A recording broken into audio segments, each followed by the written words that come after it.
एक बहुत ही महान संत थे और वो संत अपना खुद का एक आश्रम बनाना चाहते थे, जिसके लिए वो लोगों से मिलते, उनसे मुलाकातें करते और इसी कारण उन्हें एक जगह से दूसरी जगह यात्रा करनी पड़ती थी।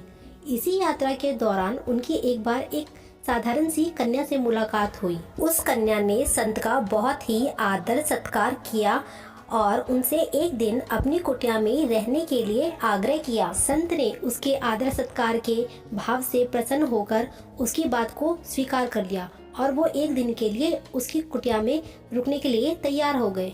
तब उस कन्या ने संत को अपने हाथों से भोजन कराया और उनके आराम के लिए एक खाट बिछा दी और उस पर दरी बिछा दी और खुद वह फर्श पर एक टाट बिछाकर सो गई। उस कन्या को टाट पर लेते ही नींद आ गई और उसके चेहरे के भाव से साफ पता चल रहा था कि वह कितनी सुख से चैन की नींद ले रही है। लेकिन उधर संत को खाट पर नींद नहीं आ रही थी, क्योंकि उन्हें नरम गद्दे की आदत थी, वही गद्दा जो उन्हें दान में मिला हुआ था।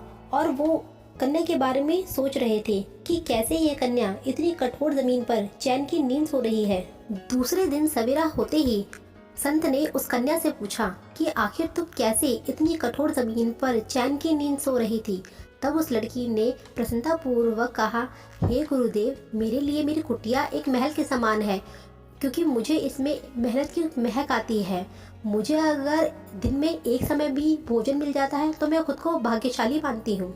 जब मैं दिन भर के काम करके इस कठोर जमीन पर सोती हूँ तब मुझे माँ की गोद का एहसास होता है और मैं अपने दिन भर के कामों के बारे में सोचते हुए चैन की नींद सो जाती हूँ। तब मुझे एहसास भी नहीं होता कि मैं एक कठोर जमीन पर सो रही हूँ। कन्या की बातें सुनकर संत वहाँ से जाने लगे। तब कन्या ने कहा, गुरुवर, क्या आपके आश्रम के लिए धन इकट्ठा करने के लिए मैं आपके साथ चल सकती हूँ? तब संत ने अमृता पूर्वक कहा, नहीं बालिका, आज तुमने मुझे जो ज्ञान दिया है उससे मुझे पता चला है कि मन का सुख कहाँ है और इसलिए अब मुझे किसी आश्रम की कोई आवश्यकता नहीं है। यह कहकर संत अपने देश वापस लौट गए और जो आश्रम के लिए उन्होंने धन इकट्ठा किया था वह भी उन्होंने गरीबों में बांट दिया और खुद एक छोटी सी कुटिया बनाकर उसमें रहने लगे। तो ये कहानी हमें सुखी जीवन का रहस्य बताती है। लोगों के पास धन दौलत सब ऐशो आराम होने के बावजूद वो खुश नहीं होते हैं, क्योंकि जो उनके पास है उन्हें उसमें संतुष्टि नहीं मिलती।